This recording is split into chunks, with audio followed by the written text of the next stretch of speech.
I wasn't looking for a fight. I wasn't looking for attention. I wasn't even feeling angry that day. I was just checking my phone while waiting for dinner to finish. One message popped up. It was short, casual, almost careless. And somehow, that single message made my chest feel heavy, because in that moment, I realized something I had been avoiding for a long time. I wasn't in a relationship anymore. I was maintaining one. I'm a woman in my early 30s, in a long-term relationship that looks stable from the outside. We live together. We share routines. We talk about the future in that vague, comfortable way couples do when they assume things are fine. I wasn't unhappy all the time. I wasn't planning to leave. I wasn't looking for someone else. I truly believed we were just going through a phase, busy schedules, stress, normal adult stuff. I didn't think one message would change how I saw everything, but it did. Before I continue, I'm curious, have you ever had a moment like that? Where something small suddenly made everything feel different?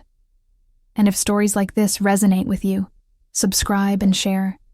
Because these conversations matter more than we admit. The message itself wasn't dramatic. That's what made it so unsettling. There was no argument behind it. No harsh words, no anger, no obvious disrespect. If someone else had read it, they probably wouldn't have thought twice. I had sent my question earlier that afternoon, during a quiet moment at work. It wasn't loaded. It wasn't emotional. It was just about something we had talked about weeks before. A plan we were supposed to decide together. I wasn't asking for reassurance. I wasn't asking for attention. I was asking for participation. Hours went by. I checked my phone a few times, telling myself I was being silly. He was probably busy. Meetings, deadlines, stress. I knew his schedule. I kept working, kept my focus, kept telling myself not to read into it. Then, while I was chopping vegetables for dinner, my phone buzzed on the counter. I wiped my hands and glanced at the screen, expecting something simple. A quick answer. I will talk tonight. Anything that showed he had actually thought about what I said. Instead, it was just one sentence. Can't deal with this right now. We'll talk later. That was it. No, sorry. No, I know this matters. No, remind me later. Just a closed door. I stood there longer than I should have, staring at my phone. It might change if I looked at it hard enough. And what surprised me wasn't anger. It was the feeling in my chest. Heavy, familiar, almost dull, because I had felt this before. Many times, that quiet moment where you realize you've been emotionally put on hold. Again, I thought about all the other laters that had come before this one. Conversations that were postponed, topics that were too much right now, feelings that were acknowledged but never revisited. I realized something uncomfortable in that kitchen. Holding my phone with one hand and a knife in the other, I wasn't upset about this message alone. I was exhausted from being the only one who remembered what we hadn't talked about yet. The message didn't hurt because it was rude. It hurt because it fit perfectly into a pattern I'd been pretending not to see. In that moment, dinner didn't matter. The question I asked didn't matter. What mattered was the realization slowly settling in. If I didn't push conversations forward, they simply didn't happen. If I didn't bring things up again, they disappeared. And if I stopped caring, nothing would replace that effort. That message didn't create distance. It revealed how much distance had already been there. What would you have done in my place? Accepted later, again? Or felt something shift inside you too? That night, we ate dinner like we always did. Same table, same routine, same quiet background noise from the TV we weren't really watching. From the outside, nothing looked wrong. He talked about his day first. Work frustrations, a meeting that went longer than expected, someone who annoyed him. I listened carefully, not out of obligation, out of habit. I asked follow-up questions. I reacted in the right places. I gave him space to unload. At some point, he stopped mid-sentence and looked at me. "You're quiet," he said. Not curious, not concerned. Just observational. The comment landed strangely. Quiet. I wanted to laugh, but I didn't. because I realized something in that moment that caught me off guard. I wasn't quiet. I was empty. For months, I had been the one initiating conversations about us, checking in, asking how we were doing, making sure small issues didn't turn into bigger ones. I was the one noticing shifts in tone, distance in responses, silences that lingered too long. But the moment I stopped filling the space, it became noticeable. Not because he missed my voice, but because the silence felt unfamiliar to him. I said calmly, "I asked you something earlier. Not accusing, not emotional, just factual." He nodded slightly, like he already knew what I meant. "I told you we'd talk later," he replied. Later. The word landed heavier than before, because now it wasn't just a message on a screen. It was spoken out loud, casual, unbothered. I realized then that later didn't mean tonight. It didn't mean tomorrow. It meant whenever it became unavoidable, and I had been accepting that for a long time. Dinner continued after that. He kept talking. I kept listening. But something inside me had shifted. I noticed how easily the conversation returned to his world, how my unfinished thought stayed exactly where it was, unfinished. And suddenly, I felt something I hadn't fully named before. I wasn't in the relationship the same way he was. He was living inside it. Comfortable, assured. I was monitoring it, maintaining it, trying to keep it from slowly slipping through our fingers. That message earlier hadn't made me upset.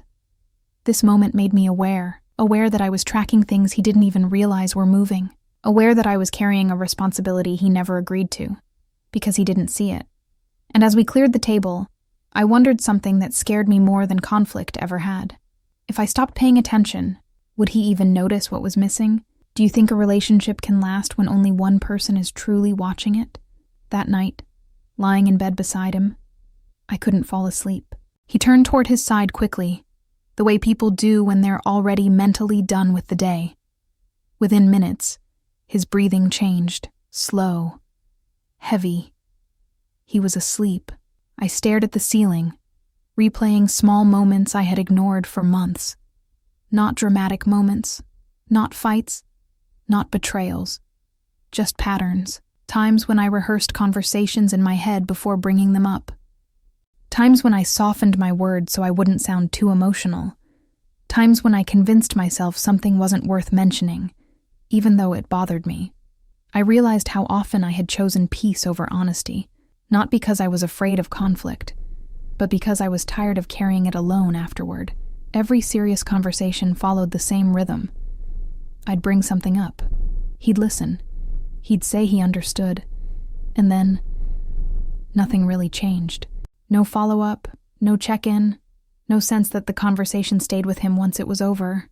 I told myself that was normal, that people process differently, that I was overthinking, but lying there in the dark, I couldn't ignore the truth anymore. I wasn't just communicating. I was managing his emotional comfort. I waited for the right timing, the right mood, a moment when he wasn't stressed, tired, distracted, and those moments became rarer. I thought about how many times I had swallowed frustration just to keep things calm. How often I had adjusted myself instead of asking him to meet me halfway. I wasn't asking for perfection. I wasn't asking for constant attention. I just wanted to feel like what mattered to me stayed with him after the conversation ended. That message earlier hadn't created this feeling. It had named it. It had made something painfully clear. I wasn't being met halfway. I was reaching, and then reaching again, until it started to feel like I was stretching myself thin just to keep us connected. And as he slept peacefully beside me, I wondered something I had avoided asking myself for a long time. At what point does being patient turn into quietly abandoning yourself? Do you think staying silent to keep the peace can slowly erase you in a relationship? The next morning, I woke up with a quiet determination. Not the dramatic kind. Not anger. Not resolve to confront him immediately. Just curiosity. I wanted to see something. I wanted to see what would happen if I didn't bring it up. Normally, by that point, I would have gently revisited the message, found a careful way to explain how it made me feel, made sure we closed the loop. That morning, I didn't. We moved through our routine like always, Coffee, small talk, logistics about the day. He kissed me goodbye on his way out, casual and familiar. Nothing felt tense. Nothing felt wrong, at least not to him. And that realization sat heavily with me. Hours passed. I checked my phone, not expecting anything, but still noticing that nothing came. No follow-up. No, we should talk later. No curiosity about how I felt. The day ended the same way it started, normal. And that's when it became clear. The relationship didn't depend on mutual effort. It depended on mine. If I didn't initiate conversations, they didn't happen. If I didn't name issues, they stayed buried. If I didn't reopen topics, they quietly disappeared. The distance didn't grow overnight. It had been growing in the spaces where I stayed silent. That night, we sat on opposite sides of the couch, scrolling through our phones, comfortable, disconnected. I realized something that hurt more than any argument would have. He wasn't avoiding the conversation. He simply didn't miss it. And that told me everything I needed to know about who was carrying the emotional weight. I wasn't invisible because he didn't care. I was invisible because I made everything easy. I absorbed the discomfort. I smoothed the edges. I made sure things never felt urgent. And now, without my effort, nothing moved. That silence wasn't a punishment. It was evidence. Evidence that I had been holding us together quietly, consistently, and alone. And once you see that, you can't unsee it. If someone doesn't notice the distance growing, do you think that means they're comfortable with it? After a few days of saying nothing, I started turning everything inward. Not in a dramatic way. More like a quiet interrogation I kept having with myself. Maybe I was expecting too much. Maybe this was just how long-term relationships worked once the excitement settled. Maybe emotional effort wasn't supposed to feel mutual all the time. I replayed conversations with friends in my head, the advice people casually give. Men aren't great with feelings. Everyone shows love differently. No relationship is perfect. I used those sentences like shields. Every time I felt disappointed, I told myself to be reasonable. Every time I felt lonely, I reminded myself that he was still there. But the truth was harder to ignore now. Being present isn't the same as being engaged. He wasn't cruel. He wasn't dismissive on purpose. He wasn't trying to hurt me. And somehow, that made everything more confusing. Because if there was no villain, no betrayal, no explosion, then what exactly was I grieving? I realized I was grieving effort. The kind of effort that doesn't need to be requested. The kind that shows up without reminders. The kind that says, "This matters to me because you do." I thought about how often I adjusted myself to make things easier. How I timed conversations around his stress levels. How I downplayed my own emotions so they wouldn't feel like too much. I had become skilled at translating myself into something manageable. And slowly, that translation started erasing parts of me. I wasn't asking for grand gestures. I wasn't demanding constant reassurance.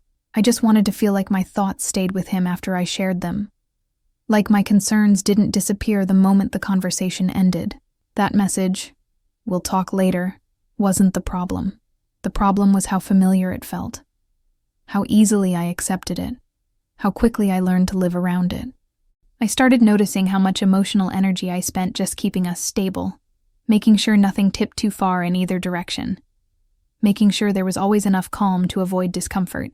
And that's when something inside me finally asked a question I couldn't push away anymore. If love requires this much self-editing, at what point do you stop being yourself? I wasn't angry at him. I was disappointed in myself for how long I had been carrying something that was supposed to be shared, for how much I had normalized feeling alone, while calling it maturity. And that realization hurt more than any argument ever could, because it meant I had been choosing survival over connection. Should a relationship feel like constant emotional negotiation, or is that a sign something is already breaking? A few days later, we finally talked. Or at least, I tried to make it a real conversation. It wasn't planned. There was no buildup, no dramatic announcement that we needed to talk. We were standing in the kitchen, doing different things in the same space. I was rinsing dishes. He was checking something on his phone. Normal. And maybe that's why I decided to say something then. Because I was tired of waiting for the perfect moment that never came. I didn't raise my voice. I didn't accuse him of anything. I simply said, "That message the other day, it stayed with me." He looked up, surprised, not defensive, just caught off guard. I explained slowly, carefully, how it made me feel dismissed, how it wasn't about that specific moment, but about how often things were postponed, how I felt like I was always the one keeping track of what we hadn't resolved yet. I chose my words with precision, the way you do when you don't want to be misunderstood, or worse, minimized. He listened. He really did. And then he said, "I didn't mean anything by it." I believed him. That was the problem. Because intent wasn't what hurt anymore. Impact was. I told him that too. That it wasn't about blame. That I wasn't saying he was a bad partner. I was saying I felt alone in the effort. He nodded, said he understood, said he'd try to be more aware. The conversation ended calmly. No fight, no tension. And yet, something inside me felt unsettled, because I had been here before. I had explained things clearly before. I had been vulnerable before. I had heard "I understand" before, and awareness hadn't led to change. Days passed. Nothing shifted, not in big ways, not in small ones. The rhythm stayed the same. I noticed. I adjusted.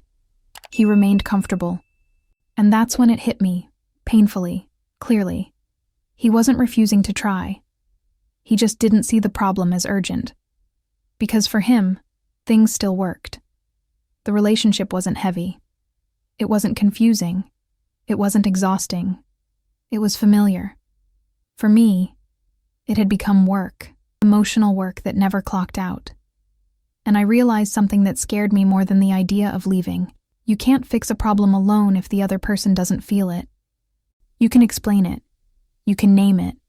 You can soften it, but you can't carry it for both of you forever. That message had started this awareness, but this conversation confirmed it. I wasn't asking him to meet me halfway. I was asking him to notice that there even was a halfway point, and I didn't know how much longer I could keep pointing it out. Is it possible to save a relationship when only one person feels the weight of what's being lost? After that conversation, I told myself I would wait. Not in a passive way, more like an experiment. I wanted to see what would happen now that everything had been said out loud, now that I had named the imbalance clearly, now that he knew this wasn't just a bad day for me. At first, I stayed alert. I noticed small things, how he spoke to me, how often he checked in, whether anything felt different. For a moment, I thought maybe it would be. But days turned into a week, and the rhythm didn't change. There was no follow-up conversation, no "how are you feeling now?" No sign that what I said had stayed with him beyond that moment. And slowly, something inside me shifted again, quieter this time. I stopped reminding him, stopped reopening conversations, stopped translating my feelings into something easier to digest. Not to punish him, but because I was tired of repeating myself. I noticed how often I used to explain why something mattered to me, as if it needed justification. How I softened disappointment into jokes. How I filled silence so he wouldn't feel uncomfortable. Without realizing it, I had become the emotional buffer. I absorbed tension so he wouldn't have to feel it. I carried awareness so he could stay relaxed. And once I stopped doing that, the relationship felt thinner, not broken, just quieter, less alive. We still laughed sometimes, still shared space, still functioned, but I could feel the difference between coexistence and connection. What scared me most wasn't the lack of effort from him. It was how quickly I adapted to doing less, how easy it felt to pull back emotionally once I gave myself permission. That's when I understood something painful. I wasn't holding on anymore. I was slowly detaching, not out of spite, but self-preservation. And the more I detached, the more I realized how much of the relationship had depended on my constant presence, attention, and emotional labor. He didn't ask what changed. He didn't seem to notice, and that silence told me more than any argument could have. Because when someone doesn't feel your absence, it means they were never fully leaning on you. I wasn't being dramatic. I wasn't threatening to leave. I was simply stepping back. And nothing rushed in to meet me. That's when it became impossible to ignore the truth. I had been keeping something alive that didn't know how to breathe on its own. Once you stop trying, and nothing collapses or repairs itself, what does that say about what you were holding together? Once I stepped back, something unexpected happened. No confrontation. No sudden concern. No moment where he stopped and said, "You feel distant." Life kept moving exactly as before. And that's when I started imagining what it would actually mean to stop trying completely. Not leaving right away, not packing bags or making announcements, just letting go of the responsibility, letting conversation stay unfinished, letting silence stretch without rushing to fix it, letting discomfort exist without absorbing it. The idea scared me more than I wanted to admit, because if I stopped holding things together, I wasn't sure there would be anything left to hold. I noticed how much of my identity inside the relationship had been tied to effort, being the one who checked in, the one who remembered, the one who noticed shifts before they became problems. Without that role, I felt strangely unanchored, and I realized how much validation I had gotten from being the strong one, the understanding one, the flexible one. It had become easier to be accommodating than to be honest about how lonely I felt. Some nights, I lay awake wondering if this was what emotional burnout looked like. Not anger, not resentment, just numbness. I thought about all the times I had said, "It's fine," when it wasn't. All the times I chose calm over truth because it felt safer. And now that I was choosing myself instead, everything felt uncertain. What scared me most wasn't losing him. It was realizing how long I had been losing myself quietly, without making a sound. I wondered if he loved me the way I needed, or if he loved the version of me that made things easy. And I didn't know which answer hurt more, because staying meant continuing to disappear slowly, but leaving meant admitting that love alone hadn't been enough. That message had opened the door to all of this. And now, standing in that space between effort and acceptance, I felt stuck, not ready to leave, but no longer able to pretend. And that's when the question became impossible to ignore. Was I afraid of ending the relationship? Or afraid of finally admitting how alone I had been inside it? If staying means slowly erasing yourself, is walking away really giving up? Or finally choosing yourself? A few evenings later, something small happened. So small that, at another time, I might not have noticed it at all. We were sitting on the couch, each of us absorbed in our own screens. The TV was on, but neither of us was really watching. It was one of those quiet moments that used to feel comfortable. He put his phone down and looked at me. "Are we okay?" he asked. The question wasn't sharp. It wasn't accusatory. It sounded almost routine, like something people ask when they sense a shift but don't quite understand it. For a split second, my body reacted before my mind did. I almost said yes. The word was right there. Familiar. Easy. Yes would have smoothed everything over. Yes would have kept things stable. Yes would have required nothing from either of us. And that's when I realized how automatic that answer had become. How many times I had said, "We're fine," to protect the relationship from discomfort. Not because it was true. I felt my chest tighten. Not with fear, with clarity. I looked at him and said, "I don't know." The words hung between us. He didn't interrupt. He didn't argue. He didn't rush to reassure me. He just sat there. And that silence felt different from the others. Not dismissive, uncertain. For the first time, I didn't rush to fill it. I didn't explain myself immediately. I didn't soften the statement. I didn't walk it back, because I needed him to feel even a fraction of what I had been holding for months. I watched his face carefully. He looked confused, not angry, like someone realizing they might have missed something important without knowing when it happened. And suddenly, I understood something that broke my heart in a quiet way. This wasn't a moment he had been preparing for. It was one I had been slowly walking toward for a long time. I wasn't dropping a bomb. I was finally naming the silence. After a moment, he asked, "Why wouldn't we be?" And I felt the weight of that question settle in my chest. Because answering it meant explaining everything again, tracing emotional steps he hadn't noticed, justifying feelings that had already been shared. And I realized I didn't want to convince him anymore. I didn't want to argue my own loneliness into validity. So I said, "I feel like I've been doing this alone." He nodded slowly. "I didn't know you felt that way," he said. And I believed him. That was the hardest part. Because it meant he hadn't ignored my feelings out of malice. He had simply never felt the absence of effort the way I had.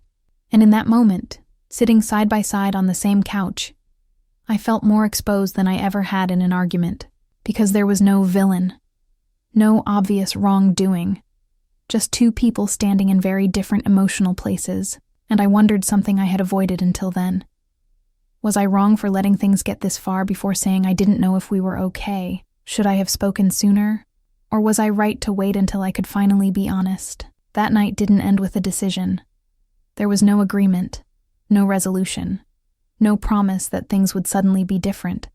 We went to bed quietly, like we had so many nights before. But something inside me had already shifted in a way I couldn't undo. I realized that for a long time, I had been confusing effort with love, confusing patience with commitment, confusing silence with peace. That message hadn't ended our relationship. It had exposed it. It showed me how much I had been filling gaps without realizing they weren't being filled back. How often I had chosen stability over honesty. How easy it was to disappear slowly while calling it maturity. I didn't wake up the next day ready to leave. But I woke up knowing I couldn't keep carrying everything alone. Not because he was a bad person. Not because he didn't care at all. But because love that survives only when one person is exhausted isn't sustainable. I stopped asking myself how to explain it better. Stopped wondering what words might finally make him understand. Instead, I asked myself a harder question. What would happen if I chose myself with the same consistency I had chosen us? I didn't demand change. I didn't issue ultimatums. I simply stopped over-functioning. I let conversations be mutual or not happen at all. I let effort be shared or reveal its absence. I let silence speak, not to punish, but to tell the truth. And in that honesty, I finally felt something I hadn't felt in a long time. Grounded. Whatever happens next, I know this much. I wasn't dramatic. I wasn't impatient. I wasn't asking for too much. I was asking for partnership, and realizing you've been alone inside a relationship is painful, but continuing to pretend you aren't is worse. Do you think I made the right choice in the end? If you enjoy real, thought-provoking Reddit-style stories, subscribe to the channel for more.